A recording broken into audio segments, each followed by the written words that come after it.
The more you know about a honeybee,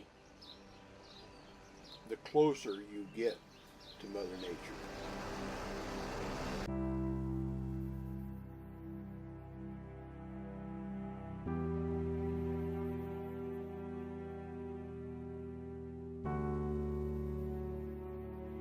So honeybees have been dying at a pretty alarming rate for more than 10 years. Around 2006 is when researchers and scientists and beekeepers actually started to realize that honeybees were not surviving the way that they used to, and that it was very hard to keep honeybees alive. And that issue has not really been resolved, even though we kind of know now what the factors are contributing to honeybee decline. I'm Kate Franzman. I'm a beekeeper and founder of Bee Public, which is a honeybee advocacy organization. I'm Ellie Sims, and I'm CEO of the Bee Corp. And we help beekeepers reduce hive loss through sensor monitoring and data analytics. So bees pollinate a third of our food in the US, and I think it's 74% worldwide of crops are pollinated by bees. So unless you want to eat rice and lettuce, potatoes, we're gonna have a really bad diet if we don't have bees. They pollinate all of our fruits, a lot of our nuts, and most of our vegetables. I'm David Barrickman, a beekeeper in Madison County, Indiana. My wife and I operate Wildflower Ridge Honey. The biggest problem that I've seen in the past 10 years is the neonicotinoids that have been used in farming. This is a coating that they put on the seeds, and the neonicotinoids is derived from nicotine, from tobacco. And everything has a good purpose, but this is a systemic, and it's absorbed into the seed as when it grows. And pesticides are chemicals that don't know the difference between a good and a bad bug. So when a honeybee visits something that is contaminated with those chemicals, then it is also affected. So they're used to cover seeds, to coat them, so that they're not fed upon by animals under the ground.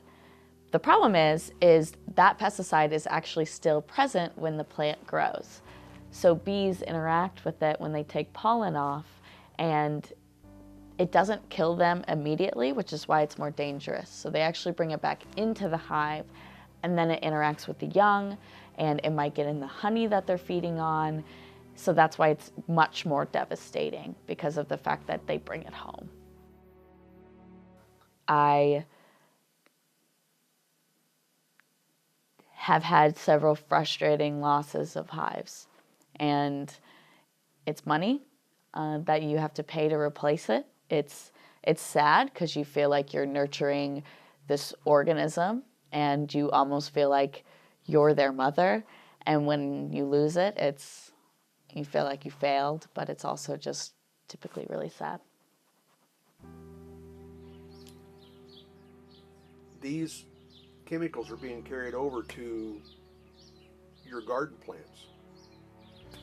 When you go to some of the large box stores and you're buying garden sets for the spring, those have chemical base in them. They have neonics in them. They have a lot of them are systemic, and people don't realize it.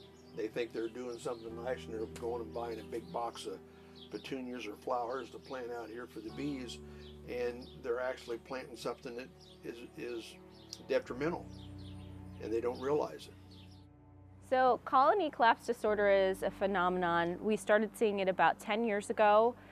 Beekeepers were the first ones to ring the alarm on this kind of strange thing that happens when it's not that the bees die and then you find them outside the hive on the ground. It's when honeybees are out foraging for food, they get exposed to all kinds of things, pesticides, lawn fertilizers.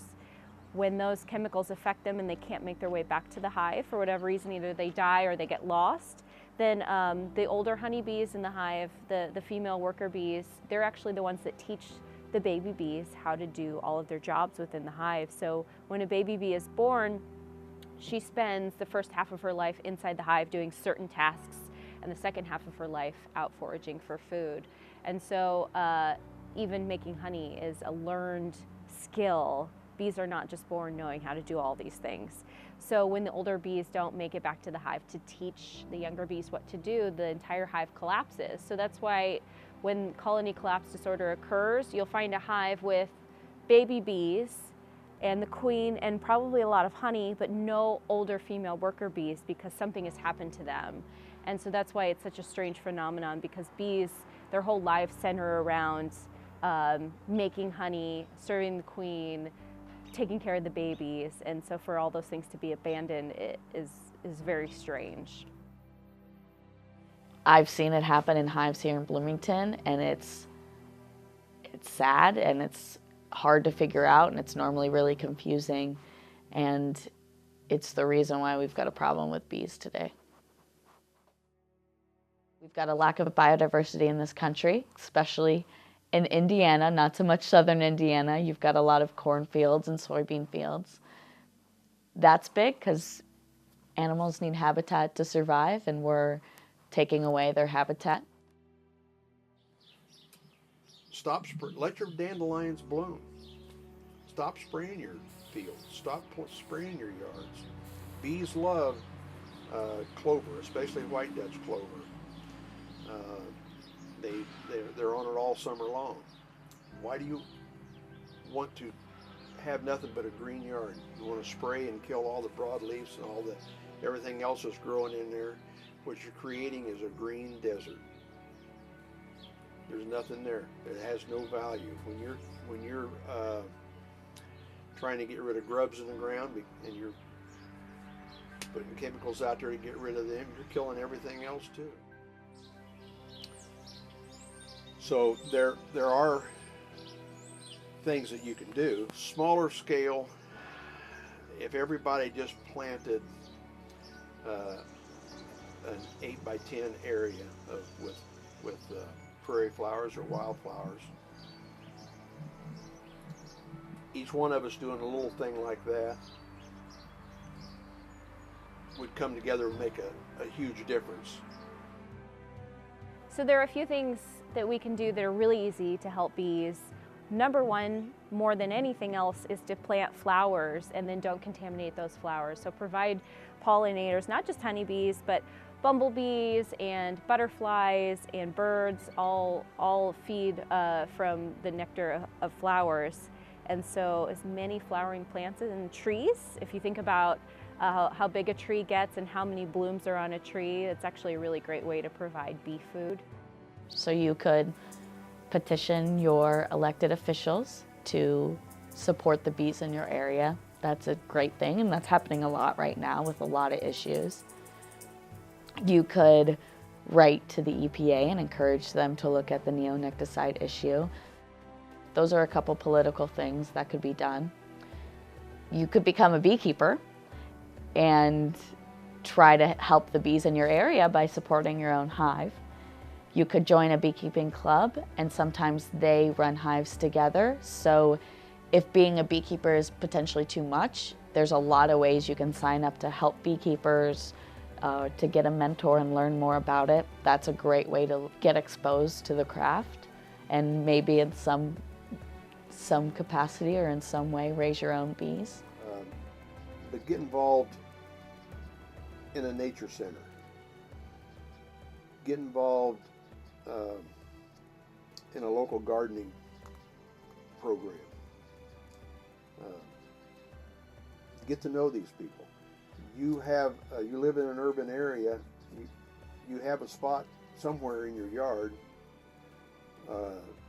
between the sidewalk and the road. You have some place that you can dig up, till up, plant some seeds, plant some good vegetables, plant some wildflowers, other things that are beneficial to Mother Nature. The best thing I like to say is to plant pollinator habitat.